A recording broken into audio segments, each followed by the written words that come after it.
আতংকৰ অন্ত কেতিয়া পৰিব শিৱসাগৰত উপস্থিত হৈছে আমেৰিকাৰ কাৰিকৰী বিশেষজ্ঞ বটিয়াপাৰাৰ ওএনজিচিৰ গ্যাস নিৰ্গমনস্থলীত উপস্থিত হৈছে দুজনীয়া এটা দল ইতিমধ্যে আমি আপোনালোকক জনাই গৈছিলো কি জনে তাত অহৰ্নিশে গ্যাস নিৰ্গমিত হৈ আছিল গ্যাস নিৰ্গমন ৰোধ কৰিবলৈ এতিয়া আমন্ত্ৰণ জনোৱা হৈছিল দলটো ওএনজিচিৰ শীৰ্ষ বিষয়াৰে বাৰ্তালাপ কৰিছিল দলটোৱে আৰু অৱশেষত আমেৰিকাৰ বিশেষজ্ঞৰ দলটো বটিয়াপাৰাত উপস্থিত হৈছে এতিয়া আমেৰিকাৰ বিশেষজ্ঞ দলটোৱে ঘটনাস্থলী পৰিদৰ্শন কৰিব এই দৃশ্য দেখিছে এয়া আমেৰিকাৰ পৰা আহিছে বিশেষজ্ঞ দল ওএনজিচি আমেৰিকাৰ পৰা লৈ আহিছে কাৰণ ওএনজিচি বিশেষজ্ঞ নাই যি বিশেষজ্ঞ এই গ্যাস নিৰ্গমন প্ৰতিৰোধ কৰিব পাৰে আমেৰিকাৰ পৰা বিশেষজ্ঞ আনিবলগীয়া হৈছে আৰু আমেৰিকাৰ বিশেষজ্ঞ এতিয়া ঘটনাস্থলীলৈ ৰাওনা হৈছে আমেৰিকাৰ বিশেষজ্ঞৰ পৰামৰ্শ মতে এতিয়া কাম চলিব কাৰণ বিষয়টো স্পৰ্শকাতৰ বিষয়টো জনস্বাস্থ্যৰ লগত জড়িত এটা বৃহত্তৰ অঞ্চল লৰ প্ৰতি ভাবুকি এয়া আপোনালোকে দেখিছে এয়া হৈছে আমেৰিকাৰ বিশেষজ্ঞ দল আমি পোনপটীয়াকৈ ঘটনাস্থলীলৈকে লৈ গৈছো আমাৰ সতীৰ্থ ইৰছাদ উপস্থিত আছে ঘটনাস্থলীত ইৰছাদ অৱশেষত আমেৰিকাৰ বিশেষজ্ঞ আহিল আমি স্ক্ৰীনত দেখুৱাইছো আমেৰিকাৰ বিশেষজ্ঞ এতিয়া আমেৰিকাৰ বিশেষজ্ঞই কি ধৰণে পৰামৰ্শ দিব কি ধৰণে কাম আগবাঢ়িব কিমান ক্ষিপ্ৰগতিত আগবাঢ়িব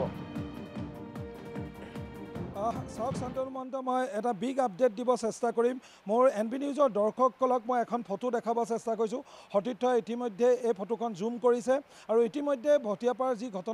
ঘটনাস্থলীত তিনিজনীয়া আমেৰিকাৰ বিশেষজ্ঞ দল আহি উপস্থিত হৈছে কাৰ্ড কণ্ট্ৰল ৱেল কণ্ট্ৰল বুলি কোম্পানীৰ এইকেইজন কৰ্মচাৰীয়ে যি 9টা দিনৰ যি উৎকণ্ঠা সেই উৎকণ্ঠা অৱসান ঘটিব আৰু ইতিমধ্যে এই ফটো আমাৰ ওচৰত আহি পাইছে কিছু সময়ৰ পূৰ্বে আৰু ইতিমধ্যে আমি ভিজুৱেলছত দেখাইছিলোঁ শিৱসাগৰ এখন হোটেলৰ পৰা কি ধৰণে তেওঁলোক ঘটনাস্থলীলৈ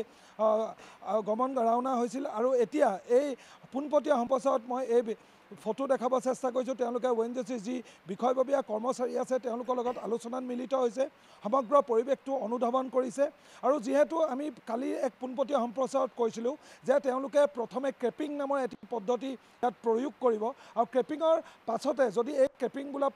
যিটো পদ্ধতি সেই পদ্ধতিটো অত্যন্ত গুৰুত্বপূৰ্ণ তথা জটিল এই ক্ৰেপিঙৰ দ্বাৰা কিমান ফলপ্ৰসূ ৰিজাল্ট পাব সেইটো এতিয়ালৈকে আমি ক'ব নোৱাৰিম কিন্তু একেবাৰে শেষৰটো তেওঁলোকে যিটো পদ্ধতি ল'ব সেইটো ল'ব ডাইভাৰ্চন অৰ্থাৎ এই ৰিগটো যি অবিভক্ত 147 নম্বৰ ৰিগ সেই ৰিগটোৰ পৰা কিছু নিলগত থকা 600 পৰা 700 মিটাৰ দূৰত্বত থকা আন এটা পৰিত্যক্ত ৰিগলৈ ডাইভাৰ্চনৰ দ্বাৰা হৰিজেণ্টেলি মই হাইলাইট কৰিছোঁ বিষয়টো হৰিজেণ্টেলি পাইপ ব্যৱহাৰ কৰি তেওঁলোকে ইয়াত হৈ থকা যিটো চাপ মই আগতেও কৈছিলোঁ প্ৰায় 3000 উচ্চ প্ৰাবল্যৰ এই চাপ নিয়ন্ত্ৰণ কৰাৰ চেষ্টা কৰিব আন এটা ৰোগলৈ এই সম্পূৰ্ণ যিখিনি গেছ প্ৰবাহিত হৈ আছে সেই প্ৰবাহিত হৈ থকা গেছখিনি আন এটা ৰিগলৈ নিয়াৰ চেষ্টা কৰিব আৰু মই এতিয়া ইয়াৰ যি পৰিৱেশ মোৰ সতীৰ্থ ভিডিঅ' জাৰ্নেলিষ্টে ইতিমধ্যে দেখাইছে যে বৃহৎ টেংক পাম্প আদি আৰু তাৰ উপৰি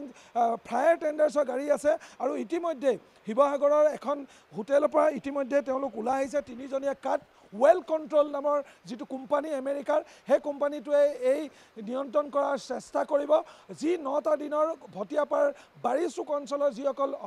অৱসান ঘটিব বুলি তেওঁলোকে আশা কৰিছে মুখ্যমন্ত্ৰী ডাঙৰীয়াই ইয়াৰ যিসকল জনতা আছিল তেওঁ আশ্ৰয় শিবিৰত তেওঁলোকে আশ্বস্ত কৰি গৈছিল যে তেওঁ ডাইৰেক্টৰৰ লগত কথা পাতিব আৰু আমেৰিকা বা অন্য দেশৰ কোনো বিদেশী যি এই বিষয়টোত আচলতে পাৰগত বিশেষজ্ঞ আহি তেওঁলোকে এইটো কৰিব আৰু কথামতে আচলতে কাম হৈছে 9টা দিনৰ অন্তত ভটিয়াপাৰাৰ যিসকল বাৰীচুক অঞ্চলে কিছু আশাৰ পোহৰ দেখিছে আমিও আশাৰ পোহৰ দেখিছোঁ যি বিকট শব্দ 9টা দিনৰ বিকট শব্দৰ অৱসান ঘটিব ইয়াৰ যি খেতি বাতিকে আদি কৰি যি পাৰিপাৰ্শ্বিক জৈৱ বৈচিত্ৰতা আছে তালৈ সংবাদসমূহ নামি আহিব আৰু ইতিমধ্যে এনবি নিউজক আমি বিগ ব্ৰেকিং পুনৰবাৰ মই কওঁ আমেৰিকাৰ পৰা যি বিশেষজ্ঞ দল অহাৰ সম্ভাৱনা কৰা হৈছিল ইতিমধ্যে আমি ফটোগ্ৰাফত দেখাইছোঁ চেষ্টা কৰিম কিছু সময়ৰ পাছত আমি ইয়াত কি ধৰণে তেওঁলোকে কাম কৰে তাক দেখাব চেষ্টা কৰিম বিগত 2টা বা 3টা দিন ওএনজিচিৰ যিসকল কৰ্তৃপক্ষ আছিল যিসকল বিষয়া আছিল এইসকল বিশেষজ্ঞৰ লগত তেওঁলোকে অনলাইন যোগে তেওঁলোকে যোগাযোগ কৰি আহিছিল আৰু অনলাইন যোগে চাগে তেওঁলোকে ইয়াৰ যিটো পৰিৱেশ প্ৰাবল্য সেইসমূহ তেওঁলোকে এক অনুধাৱন দিবলৈ চেষ্টা কৰিছিল শান্তনু মহন্ত আৰু তাৰপিছত শেষত আজি যি সেই দিনকেইটা 9টা দিনৰ যি অৱসান কাট ৱেল কণ্ট্ৰল আমেৰিকান কোম্পানীৰ তিনিজন বিশেষজ্ঞৰ দল ইতিমধ্যে ভটিয়াপাৰাৰ যি বাৰীচুক অবিভক্ত যি ৰিগ সেই ৰিগত আহি উপস্থিত হৈছে ONGCৰ যিসকল বিষয়ববীয়া আছে বিষয়ববীয়াৰ লগত তেওঁলোকে মত বিনিময় কৰিছে পৰিৱেশটো অনুধাৱন কৰিছে আৰু কি ধৰণে এই গেছ নিৰ্বাপিত কৰিব তাক লৈ এতিয়া বিতংভাৱে আলোচনা কৰিছে হয় আলোচনা কৰিছে গতিকে বিশেষজ্ঞ উপস্থিত আহিছে এতিয়া লক্ষণীয় হ'ব যে কিমান ক্ষিপ্ৰতাৰে আমেৰিকাৰ বিশেষজ্ঞই এই গেছ নিৰ্গমন প্ৰতিৰোধ কৰিব পাৰে সমগ্ৰ অঞ্চলটোৰ বাবে এটা ভাবুকি হয় ইৰছাদ কওক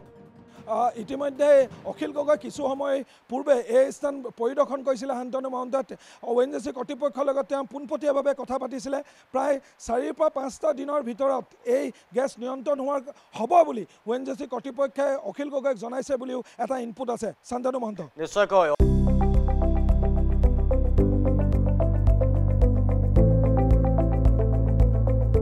NB নিউজ সহজ সৰল ভাষাত